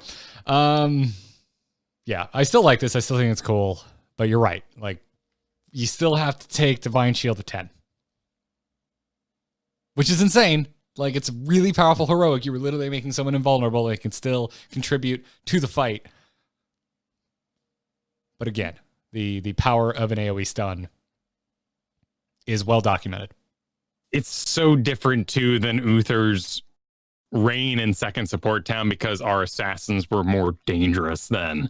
So Divine Shielding one Malthael, Genji, Vala, Greymane was a win. And we just don't really have that level right now. Which is maybe why I'm a little scared of Kira, but we'll get on that later. Yes, I'm... Oh, we didn't talk about this ahead of time. We shared the same fear. But first, let's talk about Whitemane. Apparently performing pretty well in regards to her overall hero power, but they think her talents could just use some work in their competitiveness. Translation, Kyle? I'm pointing to under Pictons. Oh, I'm to translate this. It was call and response. Translation, Oh. Kyle, and you go, under Pictons are getting buffed. I thought it was rhetorical. I'm sorry. This is a really weird one. I mean, Whitemanes are... They still haven't really embraced the rework that happened. They still want more mana juggling management. And what we did here was create a way for, in my opinion, Tyrande players to play Whitemane with a really nice auto attack build. And for Whitemanes to embrace possibly an auto attack build. But they're not globbing on. They're not into it. They're not a fan of these talents. In fact, level 16 Radiance had its functionality reworked a bit so that if Zeal is cast while Whitemane has 3 stacks of Desperation, then instead of reducing Whitemane's armor, it increases armor by 10. But to them, you want a Zeal when you put out the initial heals and then still benefit from the spell power as you do other things after it. So to put out a bunch of heals and then use Zeal to increase your spell power, which would take down your armor and put you in a dangerous position, is backwards. That's where I've seen the majority of the arguments of Whitemane saying that these reworks don't understand Whitemane. Looking from the outside, I don't agree because old Whitemane was weird and busted and had one build. But people really like that build, so they tried to give her talent diversity, and now no one's really digging in. It's the challenge of game design. We talk about this a lot, right? Like, I get very standoffish about any comment like that. They're like, you don't understand it. And it's like, because what I read into that is exactly as you're saying. It's like, yes, there was basically one agreed upon correct way to play Whitemane, and the people that played Whitemane liked the way that played, and so messing with it is problematic for the existing fan base of the hero. But I do step back from comments like that because they do seem a little too planted in and unmovable in their belief, because at the end of the day, this is a game where the developers have made it very clear that they would like talent diversity. It's not their end all be all. They've also made that clear. They're okay when things get locked in for some time, but they are at least attempting to reach some sort of world where you do not always build your hero the same way game after game. And Whitemane represents a character in the healer category that doesn't bring a lot of CC. So in my drafted environment, I don't have a lot of use for her unless we're already just swimming in CC, which can happen with a Maiev. Tanking a Maiev, you've got enough CC to rock this game. Kael'thas often ban out still, but that might provide an opportunity for Whitemane. There's room for it, but so often we're using our healer to recover that CC moment, which is why we see maybe so few cases of healer diversity in our games. Alex Strauss is such a unique one because she basically has a baked-in heroic that allows you to do light CC pushback, but just a lot of healing. And, maybe same with Morales pushing people around rather than the true stuns we find on Ariel and Uther. It's not a bad character. It's a really cool design playing with that mana management. When you start reading all the comments together from the Whitemane players, it sounds like they don't want mana management. I don't think that's the case. But they all have different opinions on how she should be played. To summarize what I see, it's basically I heal, I have no mana, and then I press my special button and I get all my mana back because I'm awesome. And it's like, well, pressing one button shouldn't give you all your mana back. But they find that fun. It's it's not like the only hero that has ways to kind of just not give a crap about mana. I mean, I've been playing a lot more Li Ming. I get power hungry. I never need to worry about mana again. Like, I don't know. It's a different take on kind of cheating the mana mechanic of this game. I don't think it's necessary. I don't think it's inherently a bad thing, I guess is my point. May not be the most interesting thing, but I mean, we're also dealing with a really a tough moment too, because Whitemane Zeal has to deal damage to heroes. And that makes her very unique, but a lot like Ariel, it is really dangerous to take her into a battle versus poke, or when your team is going to be behind at all. We like to be top health. Yes. But do you need to early draft your Whitemane? No. No, and in all honesty, this build makes me interested because I think auto attacking is fun, and you do it from a safe range with things like Saintly Great Staff, building on to everything else we're doing. Unwavering Faith. It's interesting. Yeah. See how it shakes out. Let's move into Melee Assassins, and starting with where Kyle and I are going to maybe have some nightmares, and hopefully those nightmares will not become reality. Oh my goodness, web browser, work with me here. Nothing is working today, Kyle. Nothing. It's all right, man. So Kira, according to the devs, quote, she is a little underperforming, so we're buffing her health and making some changes to various talents to improve their competitiveness and Kira's overall power. Fatal Wounds is currently representing too much of her power pie. So, health increased by 50. Already afraid. No big deal. Yeah. I'm already afraid because every time things go poorly against Kira, it's because I was certain she was going to die and she didn't. That is true. We're looking at some level 1 talent diversity coming up. Of course, as we talked about there, the nerf to Fatal Wounds, but Finishing Touch could be a lot of fun. Basic attacks, damage increase, and then more damage to heroes below 50% health. The rest of these are all really off-pick talents in my understanding. Unrelenting Strikes is up against, well, what's the name of it? I'm grabbing it. I am too. Final Strike. Navigating over to it's that old strike and strike problem. Final Strike. And Final Strike's just running away with the pick rate right now, but they're reducing the cooldown, they're reducing the mana cost, they're increasing the final stun to 1.5. And when we look at the new level 20 adaptation for it, it now silences as you swing about. So you can no longer vault out of the incoming onslaught. 0.5 seconds silence is just enough to keep you silenced inside of it as it builds up to that bigger stun. And of course, there's a cooldown reduction with it. So if you're hitting 4 heroes, you can basically have a reset when it's over. That's really cool. It's up. The pick rate on something like Utility Belt is like 3%, but nobody cares because it's such a unique ability meant on like uber mobility that we would only expect the craziest of players to even participate in. Yeah. It's Kira's an interesting one because, like, again, the stats available to us, she's actually looked in a pretty just healthy spot, just over that 50% win rate mark, not too oppressive, and yet I feel like we still all have those games where you go up against that Kira. You know the Kira I'm talking about, the one that understands exactly how much shenanigans that they can get away with. And it's scary. The Final Strike Unrelenting Strike thing is interesting. And again, another place where I would like to see them talk a little bit more about win rates on talents in their developer comments, because again, in the statistics available to us, take a look at Hot Slogs, their win rates are basically identical. Even though the pick rate, it's not even close. We're talking about almost an 85% pick rate on Final Strike. Yeah, the range is incredible. I think it shores up her kit. So often you're in the thick of it, put the dots, pop the damage, people run away, and that's where Kira doesn't deliver that final blow, and that's what Final Strike does.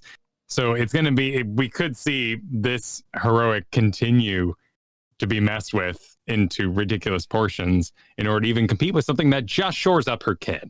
It's to a certain degree too. I think Unrelenting Strikes, like we as our in our current understanding, popular understanding, talking generally here of Kira's place in the draft, do not expect her to bring a long-lasting stun to the party. Yeah, we're used to Final Strike. We like, even if we're not playing Kira, if we're playing alongside of Kira, we also kind of expect that Final Strike. And I think the Kiras out there expect us to bring some sort of setup, some sort of stun. Well, and it's 40 seconds, so it's often used for lane clear, which is always very confusing because it's a horrifying sound. So you're just trotting your way across the map and you hear her do her thing and you're like, oh my God, is someone dead? Everyone okay? Yeah. Well, we're fine. Oh, she was lane clearing. Yep. Yeah, it's an interesting one. It's also, as chat room is bringing up, just very interruptible. This is another thing I think working against Unrelenting Strikes. Well, you have the brand spanking new Uther business you can Divine Shielder with. All right, man. You've already won that particular debate. We're moving on to Cassia. All right, let's do. Zeratul in there. Oh, wait, Zeratul. Zeratul. They finally had something to say about Zeratul's level 20s, about level 20 Zeratul's, man. They said Zeratul's level 20 talents have been dominated for a long time by Twilight Falls and Shadow Mending, and this isn't going the way I thought it was going. When I started reading, I'm like, oh, they mentioned level 20. Nerf sync. Like, no, we're just getting rid of the ones y'all ain't taking, and it's gonna just add some new stuff. Maybe we're going to try and rein in level 20 Zeratools, but I guess not. But the new talents are here. Unwavering Pressure, basic attacks against enemy heroes who are marked or slowed by Singularity Spike. Reduced the cooldown of Singularity Spike by 1.25 seconds. So best case scenario, you're looking at a 3 to 2 second cooldown on a 12-second ability. Mm-hmm. You can be very, very sticky. This is the way the old Singularity Spike dominance has moved aside for the Shadow Mending, Rending Cleave business. Mm-hmm. Seeker in the Dark is still very good. We've got things like Sentence to Death, still very good. Void Slash, though, reducing that cooldown. I think we'll still see Cleave builds into Shadow Mending when we look at this particular talent. And then there's Shadow Stride, another new talent. Reduce the cooldown of Vorpal Blade by 10 seconds. Cool, we're down to a 5-second cooldown. It's basically a less super fancy way to do the Singularity Spike business we just talked about. I think these are just really, really hard work. And we could see them in organized play, which I think is something to talk about. We keep talking about really powerful level 20s. If they're not easy to use, they're not going to get used because we spend so little time at 20. And that's the impact of things like the March of the Black King or the Stay a While and Listen level 20. It does something simple. It's understandable. Zeratul practicing at 20 is a minor part of our overall gameplay experience. Though Zeratul can double soak, and he can be one of those characters that says, let's just delay everybody. I'll get super powerful at 20, and then we'll win the game. But I think that's tied to shadow mending. If we had bigger maps, if we were more Dota, more single pick, if we weren't 5 stacking come 20 because experience has lost its edge, then Unwavering Pressure and Shadow Strike are absolutely viable. And I absolutely respect them for just knocking out Gift of the Zelnaga, which was actually a detriment to the team who took it because you could move through the bubble, which means you couldn't line up power slides that would get time stopped and Sonya jumps and everything else people like to stack into it. Well, let's talk about Cassia then. Let's do it. I'm so excited. Basically, Ranged Assassins. We're gonna start with one of the most interesting changes, one of the biggest changes we've been waiting to see, which is the response to Cassia's rework, and we're gonna end on Tracer. So we're gonna bring it home, Kyle, with some interesting stuff here. There's some stuff in between Cassia and Tracer, by the way. So according to devs, Cassia came out lower than we anticipated, largely due to us going too far with her base kit nerfs that were intended to compensate for the power she gained in talents. So this is so far par for the course for the direction we thought they might go to mess with Cassia. So health, pretty big increase from 1510 to 1700. That's an over 10% increase to her base health. We also got over a 6% increase to base weapon damage from 122 up to 130. Also, attacks per second went up just a little bit from 1 to 1. That little bit is perfect. So huge. That means you can perform a bad stutter step and get away with it. Yes. It is the difference between losing your armor and not. Nice. Lovely. And the kind of base damage doesn't end there. Lightning Fury also had its damage increased by an even 10%. We went from 150 to 165. I also got a mana cost reduction, which is, nice. But it really just felt, at the end of the day, like Cassia was not hitting hard enough. But you're a Cassia main now, right? No. They did. Garrett, you did it. I did it? You're the Cassia hero. I am? You are. Avoidance now works while mounted. They God bless. God bless what them. you said I actually you wasn't wanted. sure. We talked about so many things. I couldn't remember which one I really took a stand on. Well, that's the one I remember you taking a stand To me, on it felt like anyway. it was the damage thing, but then we also had J-How on, and J-How was like really focused on damage. It just felt bad, man. Like, why make me take a talent that makes the thing work the way it should? So that makes me very happy. Very, very happy. You did it. Yeah. They also changed Listen. Avoidance's removal that it now is rapidly lost over 0.5 seconds rather than just disappearing entirely, which means if you're at full armor and you get mounted up, you can still have a tiny bit of that armor still going. Sweet. So it's like someone very, very quickly turning the volume knob down, but you could start moving before it hits 0. Exactly, and get that back up to full. So if your stutter step isn't perfect, you might get hit when you're at 25 armor rather than 30. I'm fighting so many car analogies about turbo lag right now. Let's move right along. I'm so excited about this. I wish I had more time with this patch, man. Because like I mentioned, I like Cassia's rework in terms of like the way the kit works, the way she kind of like her the cohesion of her kit. I dig it. It was just underpowered. So I'm very excited about this. When we look at the talent change that happened there, it's mostly, in my mind, to encourage people to do auto attack builds, working in a slow earlier on. So something like Martial Law can work out at 16.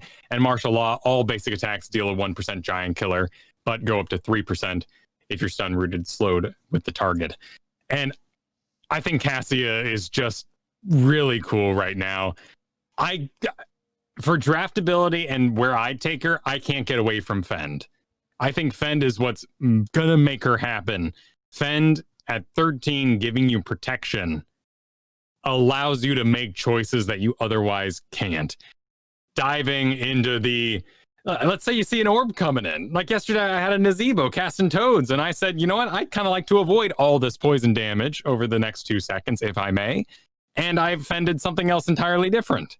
I think that Fend protection is a huge part of what makes her tick and what makes her unique and allows her to have some draftability. That's where I'm going to take Cassia. I had an amazing time in my games last night. My old Cassia skills directly applied to new Cassia, and I was very pleased. That's great to hear. That is absolutely great to hear. I'm going to need to also, I guess, book some time with the Kyle School of Cassia. Well, it's a very special school, and lots of people are down on the Fend because you stand still and stuff. But you know, it's choice. Kyle smart choices. Kicking it with Cassia. Yeah. All right. Before we get to Tracer, Kyle, are you ready to be afraid again? Maybe. Okay. All right. We're a little concerned about Kira changes. Genji's getting buffed. Okay. Well, let's go through it first. All right. So really, probably shouldn't be too concerned.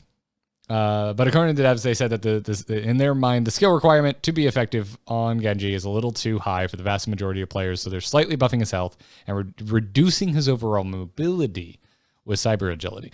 And that's exactly what they did.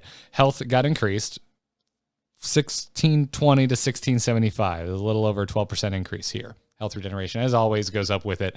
But the cooldown on cyber agility was increased by 5 seconds, which is a lot when you're looking at something that's already at 15. So you're up to a full 20-second cooldown.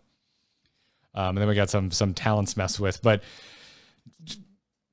I feel, Kyle, that I am aware that I'm being a little ridiculous in my concern for more health on Genji, especially since it's fairly modest. And yet I am concerned nonetheless.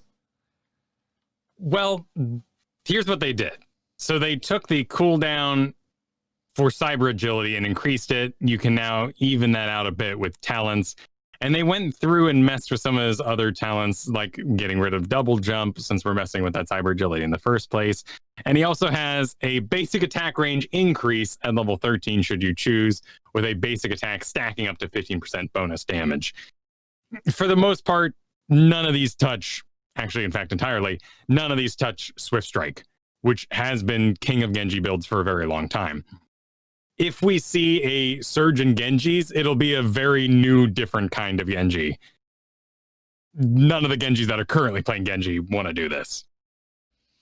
Gotcha. I haven't seen much chatter personally, not that I went digging particularly deep for it, so I could be incredibly wrong here, but I could see the cyber agility change ruffling some feathers. It decreases his max mobility. I think it kind of puts him in line with many of the cooldowns we associate with mobility characters these days. So I'm very comfortable with it. I think the X strike change is very cool. Like cooldown reduction there of 20 seconds down to 60, and living weapons cooldown reduction was reduced. So we're sort of matching and making sure that it doesn't get too crazy. But X strike is a great way to avoid the CC that you use to counter Genji. On paper, and if there were way less project heroes I had, this makes me interested in Genjis. Genjis aren't interested in this patch. Genji's like doing hashtag not my patch? Or yeah, not my Genji? They're not pleased. It seems silly because what they want is Swift Strike buffs. That's all they want. They want to be, I mean, in all honesty, they probably want to be like protected and vulnerable, have 1,000 movement speed while dragon blading, but they can't have that. So all they want is Swift Strike buffs because their win rate is low and all they see is Swift Strike. Genjis, the rogues of Heroes of the Storm. They got one move. One shot, one opportunity? I was more thinking like rogues in D&D with their, I'm going to go hide until I hit something thing. Fair. Sly Flourish, but it's a little out of addition. Fair. Gul'dan getting a little tiny bit of talent cleanup, but it's like a surprise base damage increase on Fell Flame. Yeah, 5% on that guy. And Curse of Exhaustion no longer requires you at level 7 to hit them with Corruption first before attaching that Drain Life. So you just have a nice 50% slow on your Drain Life. I love Drain Life build, frankly. I don't think it's what Gul'dan should be doing outside of Quick Match. I don't think he needs to be targeting a single target. That's not why we're really interested in Gul'dan. We'll take an auto attacker who can freely change their target for that sort of job. Dark Bargain also had its respawn time reduced. So this just means that when you die, you were punished by having a longer respawn time by benefiting from that 30% bonus health. And that's now better. So Fel Flame, that'll add up. I love Fel Flame build. So exponentially with talents, particularly when we're looking at Rampant Hellfire at 16, that's a better Gul'dan. Yeah, I think you said 50%. The slow was reduced to 40%, but that is still a 40% freaking slow. That is just point and click, right? Like I'm just saving us an email, man. Like, no, I misread stuff all the time. But yes, that is a point and click 40% slow. I'm slightly less excited, but it's still nice that you don't 40%, man. No. Take. I can still be slightly less excited. I require you to take that back. You can't make me feel this way. What song is that from? That's in a song. Anyway. Is it?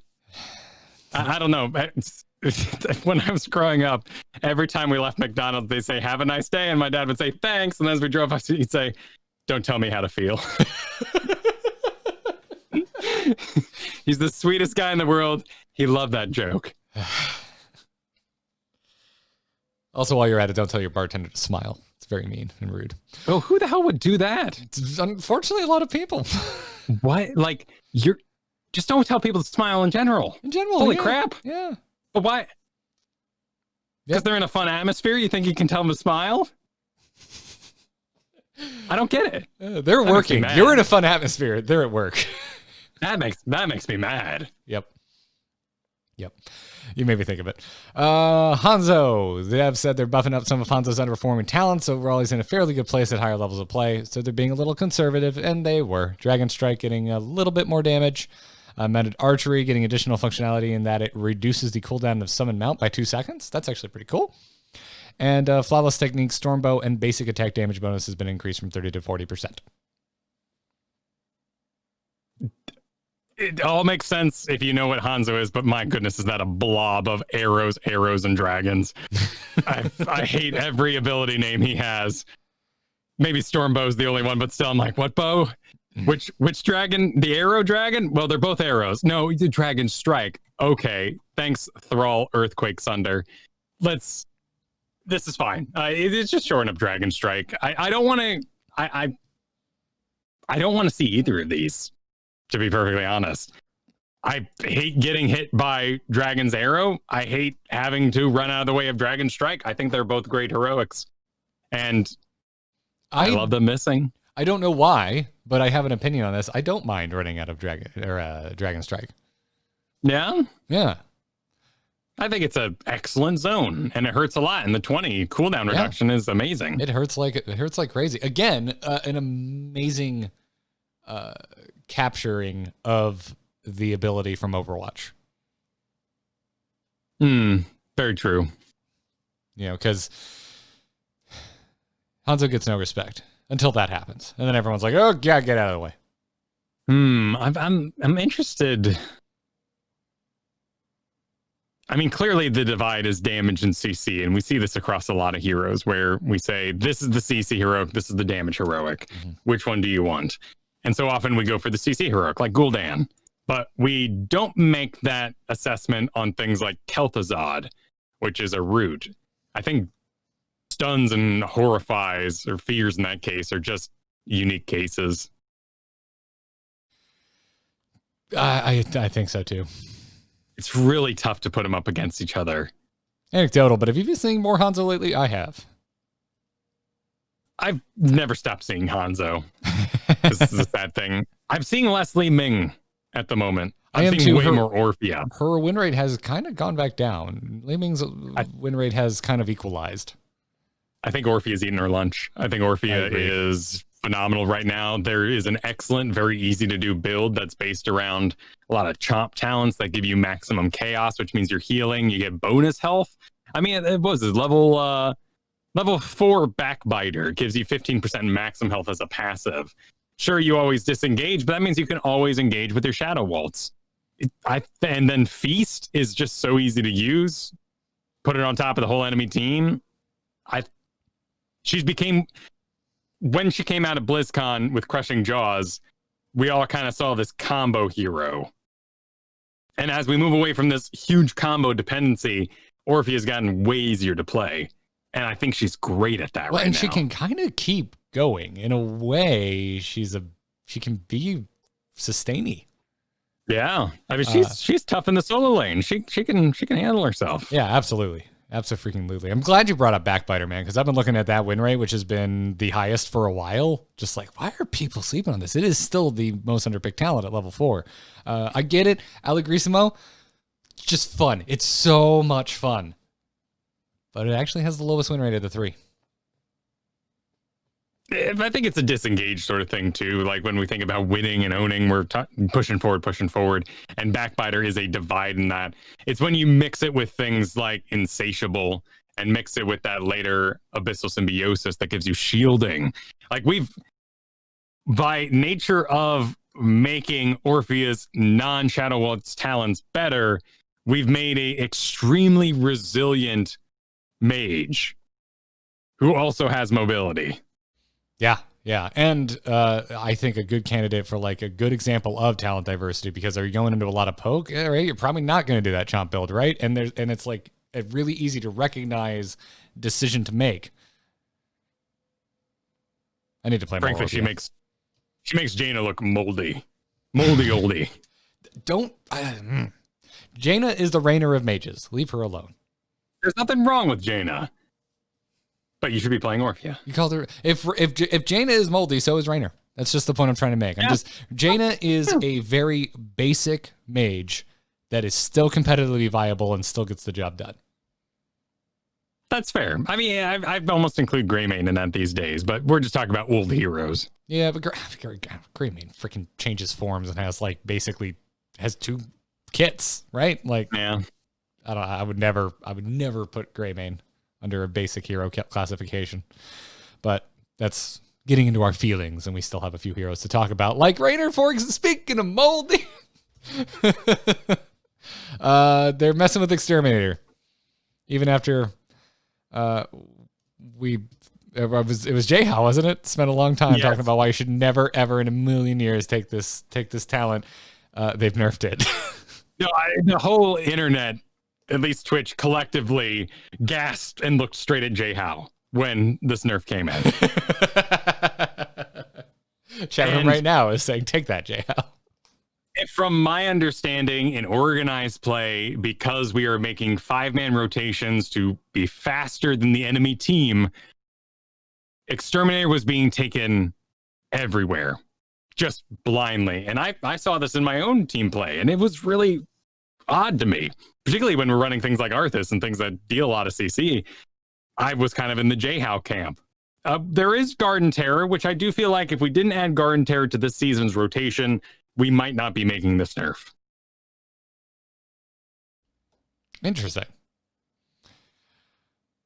I mean, I don't know. I'm on board for basically everything you just talked about, because it's a perfect example of why I'm always interested in, well, what's good for coordinated play and what's good for the rest of us, because the rest of us are not doing coordinated play every single day. We're definitely not doing coordinated play for the majority of our games. Maybe it's with a 2-stack, maybe it's with a 3-stack, but the vast majority of us do not have a 5-stack that we're playing with in every single game of Heroes of the Storm that we log. We're still increasing it by 100%, though, when we inspire, so it's not bad. It's still there. This is a sizable nerf. Yeah. But speaking of sizable nerfs. Tracer. Yes, Tracer. Dude, I was like straight up like, if we had done a show yesterday before the patch, I would have just been foaming at the mouth about how busted and sick of Tracer I am. Oh, wow. Really? Yeah. I hate her. I absolutely hate her. I think it was mostly bans. I think she just gets banned out. I didn't see her at all for the past 2 weeks, really. I've still been summoning quick matchups quite a bit, so Mm. it kind of feels like Tracer Team wins this week in that regard.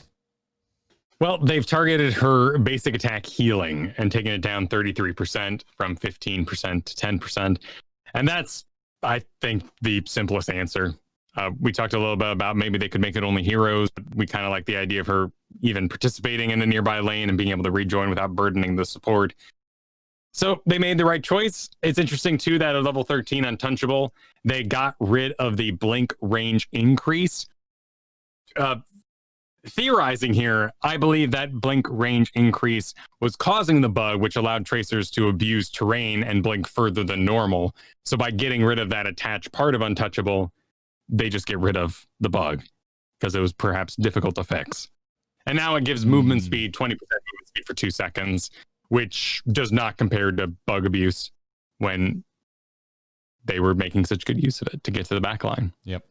Hotslog says 76% pick rate, 56% win rate on Untouchable. And why not? Like, it's one thing to be like, oh, I'm Greymane, I won't die, but it's Tracer. She'll get her pick and she'll get out. The pick won't be as quick and it won't be as precise as it once was. And I perfectly understand if that ruins the fantasy for most people. The rest of us wanted to play the video game. Yes. Which, I mean, what do you do? Like, if there's one more thing What? I'd like to see change to make Tracer a little more vulnerable. I would like the graphic of where she is recalling to be a lot more less subtle. The circle on the ground, maybe that little spinny bit. Oh, the little whisper that if you're not currently wearing reading glasses, even if you have 20/20 vision, you're not going to be able to see. Now, hang on. I mean, that. What if they? Okay, I'll ride with you on this. Space laser, like, just like, boom, just huge. I don't need a beacon. Okay, that just make it. It's like, it is translucent gray. That's what color that circle is. It is so subtle. I really struggle to see it. Okay, I think that's fair.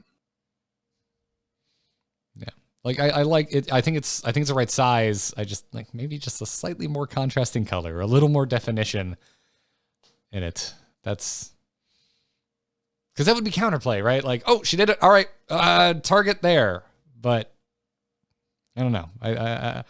I'd be curious to see what it would be like making her recall location more obvious as kind of an invitation to, all right, here you are. We can maybe cut down on Tracer's oppressiveness as long as you're willing to counterplay. How do you feel about Falstad's landing location? I haven't seen a Falstad in so long that I'm struggling to remember what it looks like. It's basically his radius circle, his body size located on the ground. I mean, Morales has a giant joystick. Is that what that thing's supposed to be? I guess you know what it is. That's what I would call it. I mean, like Pac-Man biz. But the thing is that, yeah, it looks like a video game joystick and less like a flight joystick. Yeah. Huh. Just like a little more. I don't know. To me, it's just a little less obvious than just like, let's just like crank that self-healing down. I think in Tracer's current form, that's part of her power pie. I do agree, though, that if it was a different, more picky form of Tracer, that thing should be on blast. We should have that thing absolutely visible and ready to be countered. I think it's proportional to her current danger. But I understand what you're saying. You know, like people play without game sounds. They listen to music, and I think you're crazy because Mosh Pit has such a unique sound. So many things have unique sounds. Oh, absolutely. Abso-freaking-lutely. I do like that Heroes is at least not a game I have to wear headphones for, as I've been enjoying COD. As you remember, dude, remember when we were playing Apex together? I was like, you have to play with headphones. You can't. They also had all those bugs with the footsteps being weird when we were playing. Yeah, it was still, though, like gunshots. It was still very helpful to find direction. Yeah. But yeah, I don't. Listen, I get it in like an MMO. Like you're relaxing, you play an Animal Crossing. Oh yeah.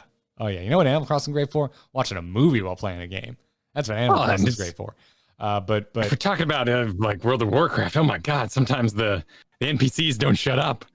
Right, lasses, let's get all to the engine. No, the thing is activated. I'm just like, oh my God, like clearly this poor Raider. How many times have they done this thing? I too played way too much during Wrath of the Lich King. I just did that dungeon the other day because I'm leveling a rogue alt, and I was like, oh my God, Bran, shut up. Anyways, whatever the case is, here's the storm. Listen to the sounds. And I know I said we'd end on Tracer. There was a Zagara change. They increased the attack range bonus on Jagged Barbs. Yeah, well, it's a sizable increase. I'll give it that. But that's as far, man. Everything else in here. I'm not going to go out of my way to try and sell you on taking Jagged Barbs. What level is this? Jagged Barbs? 16. While on creep, Zagara gains 40% attack damage, and her attack range is increased by an additional 20% up against Mutalisk and Corrosive Saliva. Yeah, tough sell. It's a tough sell. I will say, because I've been mentioning stats all day. Does have the highest win rate. Also, though, has so few games picked. I would take that with a grain of salt. Can we tune that down and swap it out with Envenom Spines? So you want Jagged Barbs to go to 4? Yeah. I don't want it to be a level 1 talent because I don't want a specialist low rank solo laner. And that's not I'm not throwing shade. I'm just saying that they get you. You're squishy. It's dangerous for Zagara solo lane. But I'd love for that to be a power spike for her at 4 to build a basic attack build out of. It's just too late. And at that point, the amount of time you can actually stand still for, given people's understanding of Zagara, is not going to work out. Over the course of the game, Vala dies 5 times, but people still are going to support her because it's where her damage is. If Zagara's standing there auto-attacking her brains out, no one's going to toss her a heal. So the danger associated with Zagara not wiggling constantly, not putting out Mutalisk or Corrosive Saliva is too darn high.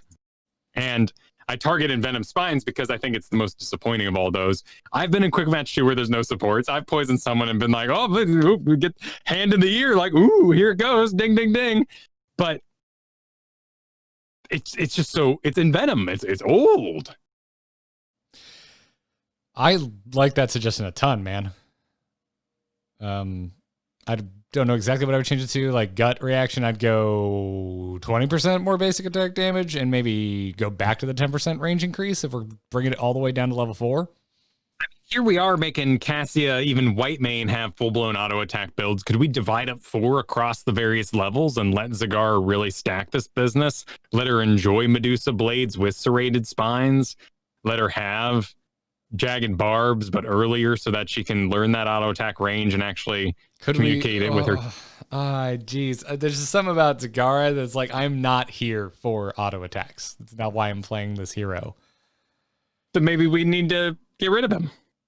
But we're like we said in the very first moment here, we're barking up the wrong tree given Zagara auto attack. Well, to a certain degree, if 4 is like the forced auto attack level, I think Jagged Barbs replacing Envenom Spines, like there's enough on Jagged Barbs to make it interesting, and that's cool. You've shored up something, it's auto attack, move on.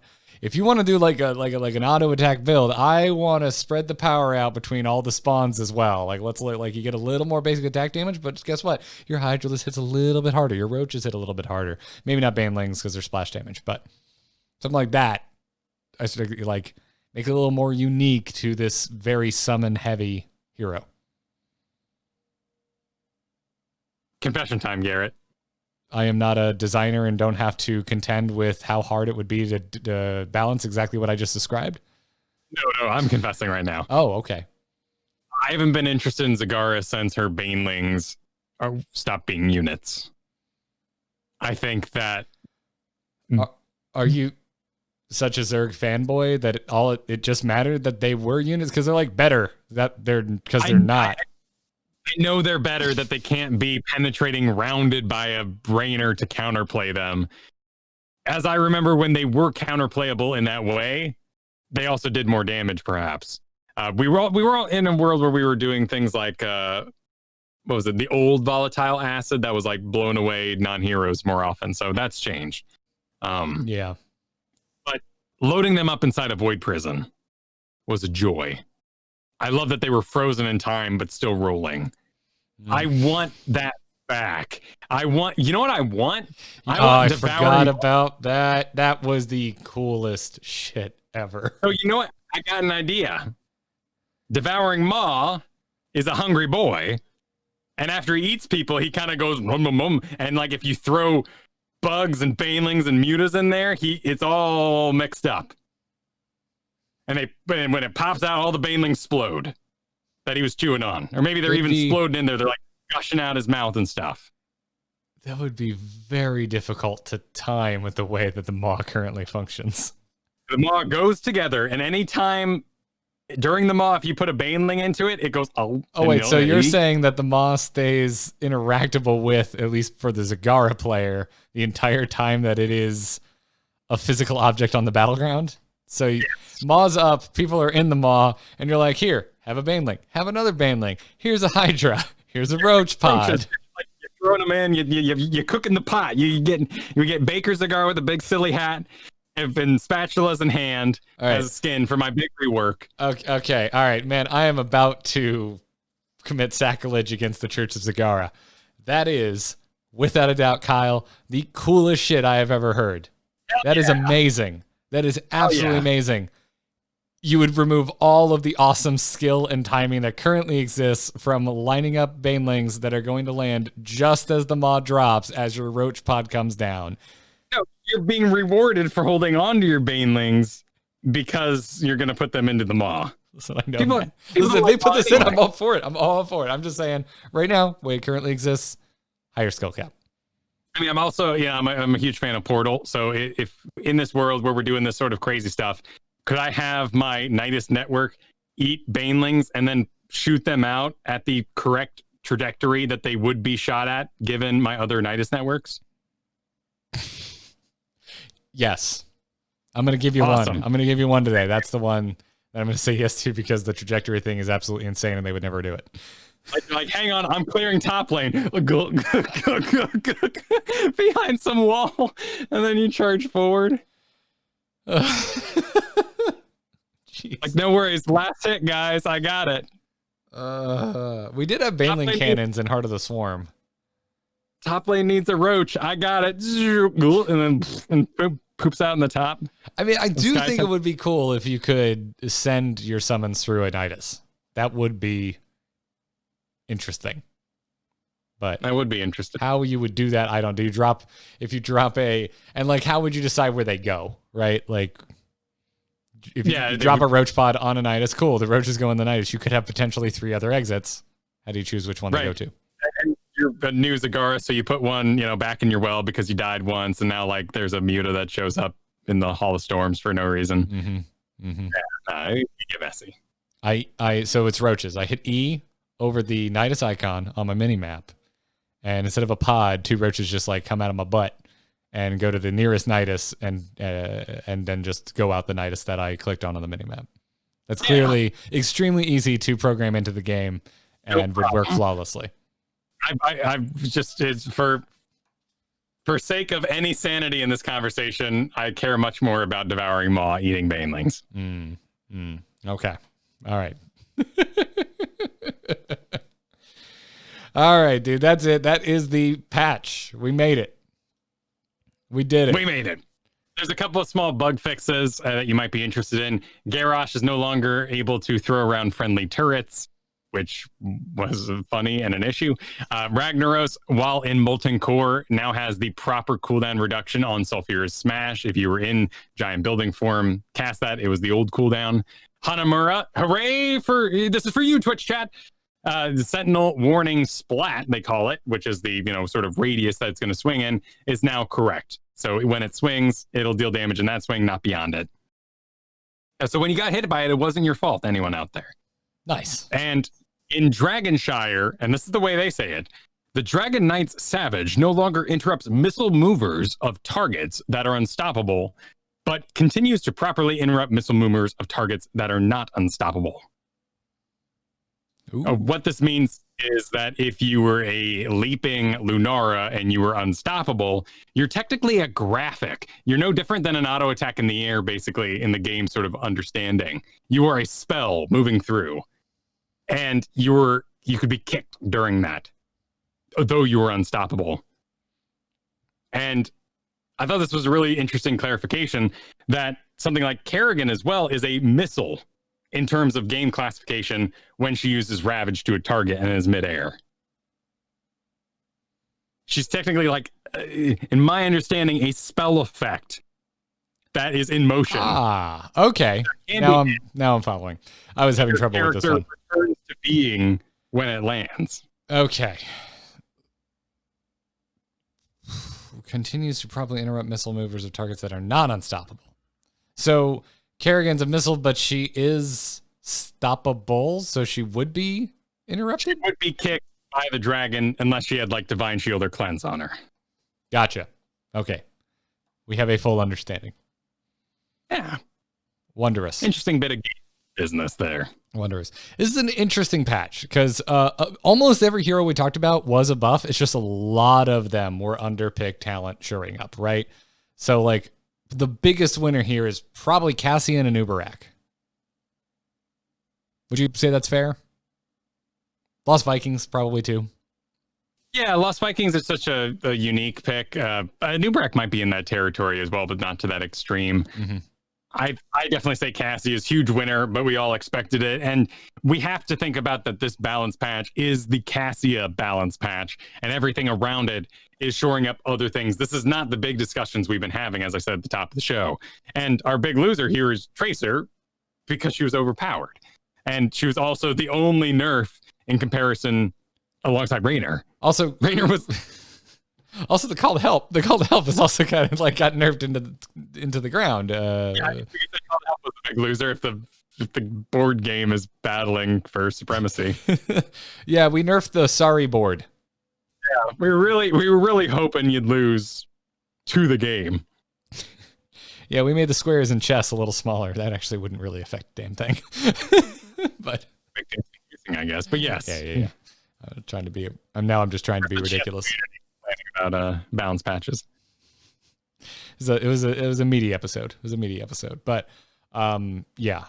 So overall, I'm pretty damn positive on this. Like clearly they are considering community feedback. If the adjustments to the call for help are any indication, and there's also some forward thinking. Things like Genji and Gul'dan in here just took me by surprise. I think it was time. Yeah. I think it's time to poke at them without bringing back the former glory. If they can find glory in new areas, maybe they can participate in our video game again. And as the comments say, like, there's still people making Genji work. Mm-hmm. They're just, the majority of us don't see them. Right. It's a niche pick for sure. But anyway, yeah, that's going to bring us to the end of this episode of Into the Nexus. You should go right now and read the patch notes in full over on the official site if you have not done so already. Educate yourself so you know what you're getting into in your next game of Heroes of the Storm. We'd like to thank those of you supporting us again over at patreon.com/ITN. Thank you so much for the support, everybody. Huge thanks to our producers, Declan H, Cheesy Bob, Chris K, Mike C, and Eric C. Thank you so much, all of you, for the generous support. If you'd like to join us live, hang out in the chat room, maybe make some Heroes of the Storm friends. The people in here are the kindest. I love our community. Come hang out with us Thursdays at 3 p.m. Eastern Time on twitch.tv/AMoveTV. You can also follow the show on Twitter at ITNcast. But before we go, Kyle, you do so much more than just ITN. Where can everyone find you? Ooh. Always got to pick. But this week, let's talk about DM Gives Inspiration. That is my 5th edition Learn to Play and Learn to Dungeon Master D&D podcast. You can find it wherever podcasts can be found, as well as over at kylefergusson.com, 2 S's in Fergusson. Nice. I'm Garrett Art on Twitter, amove.tv for this podcast and all of the other ones that I do. I just put out yesterday, Wednesday's a big day for me, a brand new episode of WoW Killer, my WoW podcast with Taliesin, and The Angry Chicken, my Hearthstone podcast with Jocelyn. You should go give it a listen. think they were both fun. It's not huge news weeks for those games, so we kind of sat back, kicked it, just got to be fans and exchange some fun stories and theories. Highly recommend it. Nice. Highly recommend it. Go check it out. That's going to wrap it up for this episode. Everybody, thank you so much for listening. Until next time, good luck and have fun. Take care.